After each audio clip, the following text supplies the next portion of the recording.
What if the most dangerous things in your life aren't dramatic at all, but completely normal? What if the real threat isn't something rare or shocking, but instead the things that we've quietly accepted as part of modern life? High blood pressure, here's a tablet. Pre-diabetes, come back in 6 months and we'll recheck it. Carrying weight around your middle, then no one really says anything. And that's the problem. We've normalised early metabolic dysfunction. We've normalised slow decline. We've normalised the warning signs. And then we act surprised when the consequences arrive years later. Doctors are great at treating disease once it's present, but we're terrible at preventing it from happening in the first place. We have to wait for you to have a heart attack or a stroke or get cancer before we do something about it. After nearly a decade working in emergency medicine, I've learned something that most people don't realise until it's too late. The damage that brings people through those doors isn't dramatic. It's not sudden. It's built slowly over years and decades through completely normal daily behaviours that seem harmless in the moment. These 11 habits I'm about to walk you through aren't extreme. They're not the things that you'd see in a horror documentary about addiction or dangerous sports. They're ordinary, they're common, and they're quietly shortening millions of lives right now. And just to be clear, I'm not going to be focusing on smoking here. We all know that smoking is harmful. I'm also not going to focus on alcohol either. The chances are if you're watching this, then you know that alcohol isn't good for you. Instead, I'm focusing on the things that are easy to ignore precisely because they look so normal. First on the list is something that catches a lot of people off guard because you can be technically fit and go to the gym every day, but still be doing this. What I'm talking about is being sedentary throughout the rest of your day. And the reason this is so dangerous is that most people think that if they exercise regularly, then they've ticked this box, but your body doesn't work like that. The issue is this: when you sit for extended periods, even if you're fit, your muscles aren't contracting, they're not pulling glucose out of your bloodstream efficiently. Over time, this impairs how your body handles sugar, even when you eat relatively well. Your mitochondria become less active when you're not moving regularly throughout the day. Now, what scientists call NEAT, N-E-A-T, which is non-exercise activity thermogenesis, is the energy that you burn through all of the small movements that you make outside of formal workouts, like walking or standing or fidgeting, taking the stairs, doing the housework. And what we see in the data is really interesting. Prolonged sitting is independently associated with increased cardiovascular mortality, regardless of how much structured exercise that you do. The human body is designed for low-level, frequent movement throughout the day, not just 60 minutes of intense activity. If you go to the gym every morning for an hour, but then you sit in the car for 2 hours on the way to and home from work, you sit at a desk all day, and then you're sitting on the sofa in front of the TV all evening, then you are sedentary. And when you understand that, you realise why so many office workers develop metabolic issues despite having gym memberships. Movement isn't just about burning calories, it's about keeping your metabolic machinery running smoothly all day long. Moving on to number 2, and this one is quite critical actually, because it's not just about your weight, it's about where your fat is stored. You can be normal on the BMI scale and still be metabolically unhealthy if you carry too much visceral fat around your midsection. And here's what most people miss. Visceral fat isn't just stored energy, it's metabolically active tissue that behaves like an inflammatory organ. It releases molecules that interfere with insulin signaling, it promotes fatty liver disease, and it contributes to high blood pressure. The dangerous part is that you can have relatively little subcutaneous fat, the kind that you can pinch, but a significant amount of visceral fat wrapped around your organs. In emergency medicine, we see the consequences of this all the time. Patients come in with heart attacks or strokes or type 2 diabetes, and when you ask their family members, their waist has been increasing for years. The measurement that matters most isn't just what the scale says, it's what the tape measure says around your waist.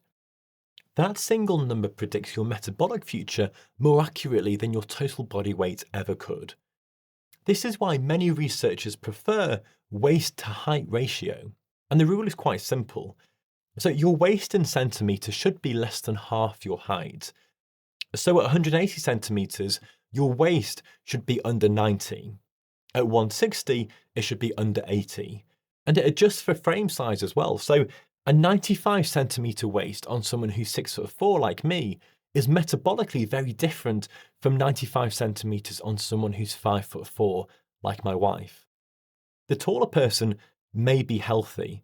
The shorter person is far more likely to be carrying excess visceral fat. And if you're petite with fat around the middle, then your waist might look normal on paper, but still be high relative to your height. That's when other markers matter, like fasting glucose or triglycerides, HDL, blood pressure. If those are drifting in the wrong direction, then it's a sign that your metabolism isn't as healthy as it looks. Remember, body composition matters more than a generic cutoff. Number 3 is uncontrolled high blood pressure. And the reason this makes the list is because it's completely silent until it isn't. You don't feel elevated blood pressure usually, unless it's over 200, but you feel the stroke, you feel the heart attack, you feel the kidney failure. The damage happens really gradually. Elevated pressure inside your blood vessels causes micro injuries to the delicate lining of your arteries.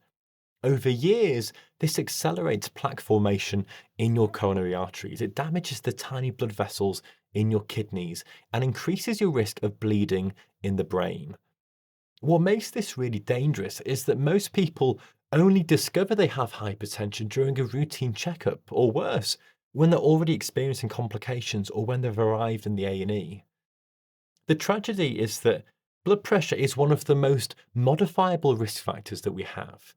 It responds to lifestyle changes really quickly, and when necessary, medication is usually quite effective. But you have to know it's elevated first, and you have to take it seriously, even when you feel fine. Because by the time you start to feel it, the damage has often been building for a decade or more. Coming on to number 4, which is about ultra-processed foods. Not just processed, but ultra-processed. And there's a difference, and it really matters. So these foods have been broken down and reassembled in ways that make them really hyper-palatable and incredibly easy to overconsume. They're stripped of fibre, they're loaded with added sugars and fats in combinations that just don't exist in nature. And they're engineered specifically to override your body's natural satiety signals. When you eat them, your brain gets massive dopamine hits without the corresponding fullness signals that whole food provides. The research here is really consistent across the board. High ultra-processed food intake is linked to obesity, metabolic dysfunction, cardiovascular disease, and higher all-cause mortality. Part of the problem is that these foods are so energy-dense that you can consume huge amounts of calories without feeling satisfied. But beyond that, they may also directly affect your gut microbiome and inflammatory markers in ways that we're still trying to understand. The way I try to think about it is like this. It's quite simple. If it was invented in a lab by a big food corporation that's trying to get as much money as possible, and it requires 15 ingredients that you can't pronounce, or it didn't exist, say 50 or 100 years ago, then your biology probably doesn't recognize it as food. Your body evolved to handle meat and veg and fruits and nuts and seeds, whole foods. It didn't evolve to handle maltodextrin and modified cornstarch. Number 5 is drinking sugary drinks regularly, and this deserves its own category separate from ultra-processed foods because of how your body handles liquid sugar differently from solid food. So when you drink calories, especially from sugar, they bypass many of the normal satiety mechanisms that normally tell your body that you're full. You could drink 300 calories of Coke or Sprite quite easily and still eat the exact same meal that you would have eaten without it. But those calories just stack on top. And because these drinks cause rapid spikes in blood glucose, your liver gets hit with a flood of sugar that it has to process immediately. Over time, this contributes to non-alcoholic fatty liver disease, even in people who don't drink alcohol. Your liver converts that excess sugar into fat, and when this happens repeatedly, that fat accumulates in your liver. The other issue here is insulin resistance. So your pancreas has to pump out more insulin to deal with those glucose spikes, and eventually your cells become less responsive to insulin signals. What's remarkable is how quickly removing these drinks improves your metabolic markers. It's one of the simplest interventions with some of the most dramatic results. Your liver treats liquid sugar fundamentally different from the sugar in an apple or a potato, and that difference matters enormously over time. Moving on to number 6, which is chronic sleep deprivation. Now, I'm not talking about the occasional late night. I'm talking about consistently getting insufficient sleep night after night. And if you work in the NHS, then this is particularly important for you. Most people think of sleep as downtime, but metabolically, sleep is when your body performs critical repair and maintenance. When you're sleep deprived, even after just a few nights of short sleep, your body becomes less sensitive to insulin. The same meal that would normally be handled fine now causes larger glucose exertions. And at the same time, your appetite hormones shift as well. Ghrelin, which is the one that drives hunger, increases, and leptin, which signals fullness, decreases. So you're hungrier, you crave more calorie-dense foods, and your body handles those calories less efficiently. Now, beyond metabolism, chronic sleep deprivation impairs cognitive function. It increases inflammation, it elevates cortisol, and it weakens immune responses. In emergency medicine, we see this play out constantly. Shift workers, new parents, people with undiagnosed sleep apnea, they all show accelerated rates of metabolic and cardiovascular disease. You have to remember that sleep isn't just passive rest, it's active metabolic repair.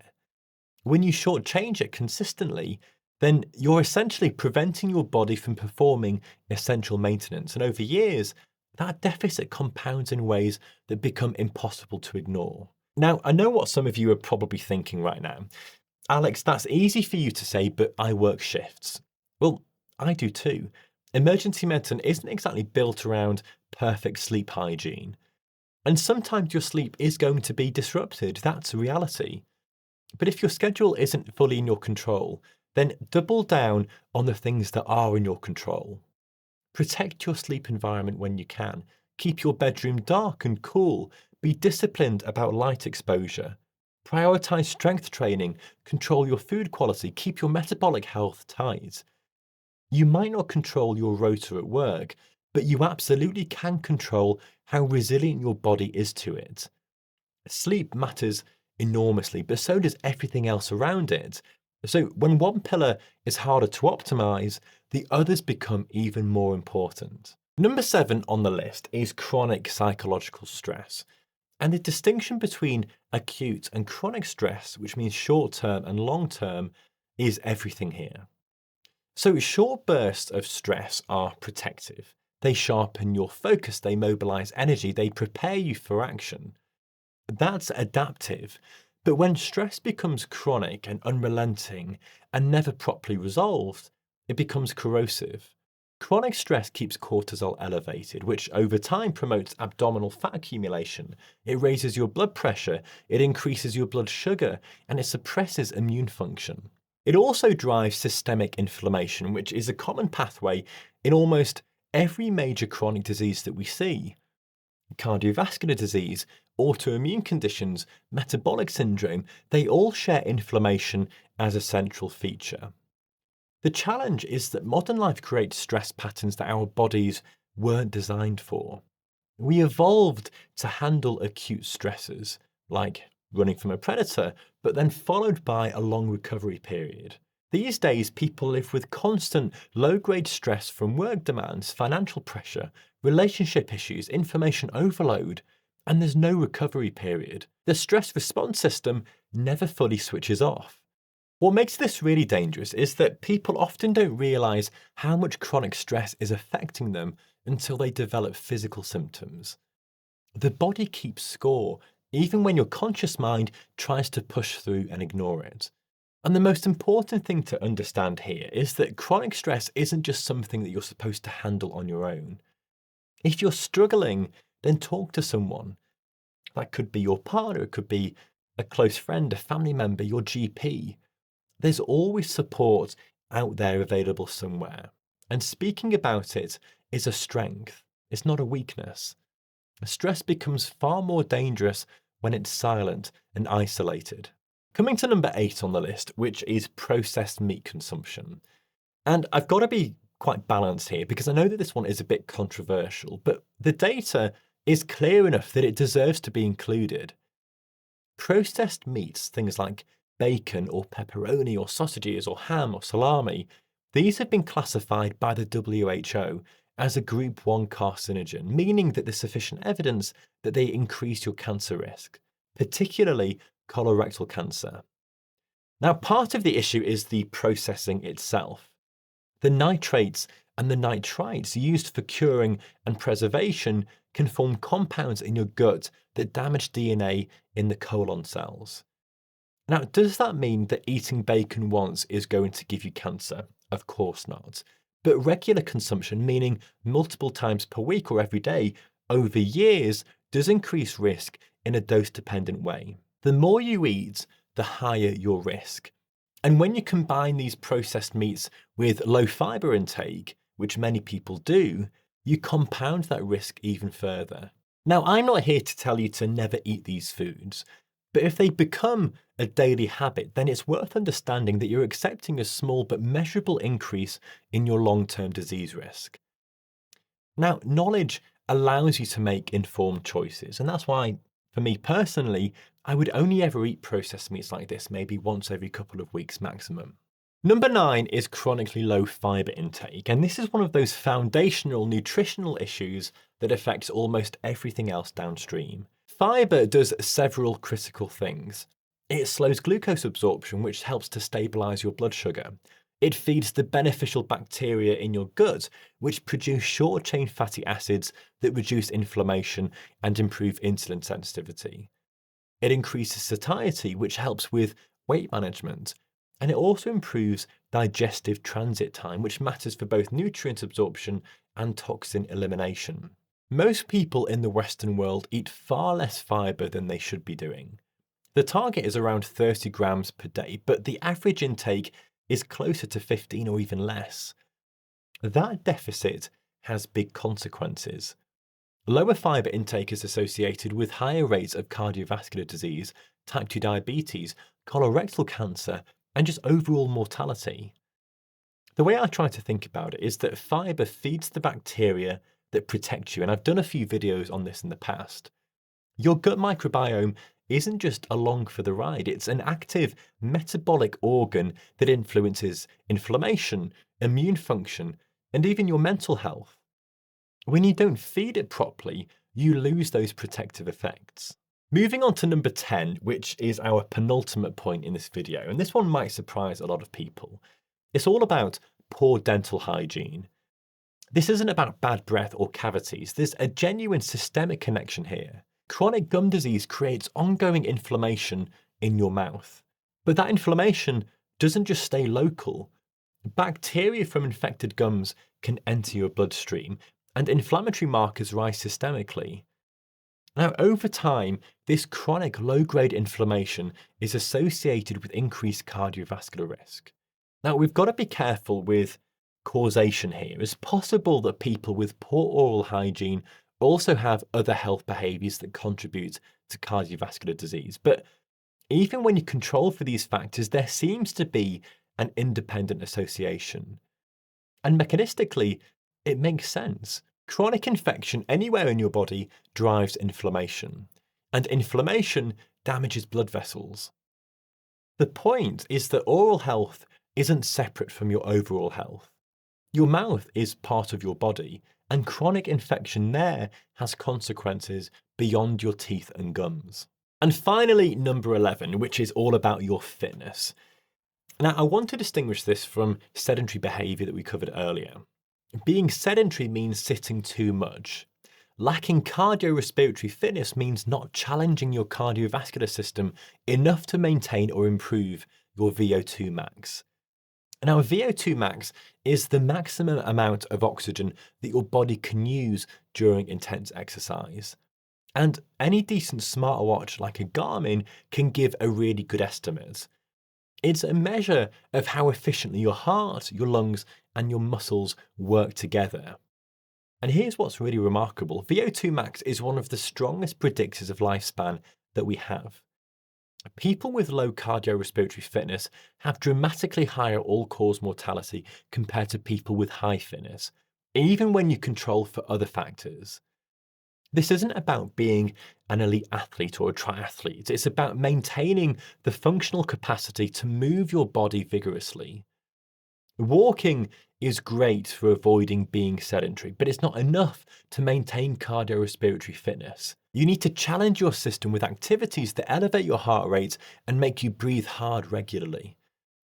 Now, the good news is that fitness is trainable at any age. You can improve your VO2 max through consistent training, and even modest improvements translate into significant reductions in mortality risk. It's honestly one of the most powerful interventions that we have, and it doesn't require expensive medication or complex medical procedures. It just requires effort and maybe a smartwatch for £100. So here's the uncomfortable truth with this video. None of these habits are dramatic. None of them make headlines, but together they shape the majority of chronic disease that we see in modern medicine. And what's really interesting is how normal they've become. Millions of people are doing several of these simultaneously without realizing the cumulative effect.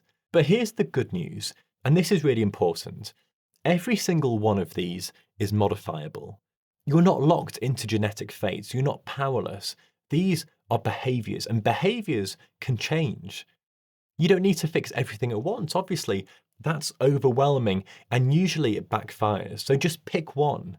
Maybe it's adding more daily movement. Maybe it's prioritizing your sleep. Maybe it's cutting out sugary drinks. And then once you've done that, improve it by 1%, then another 1%, and then another 1%. Small changes compound over time, just like small damage does. The difference is whether those changes are working for you or against you. The best time to make some changes for your health was 10 or 20 years ago, but the second best time is now. It's never too late to start.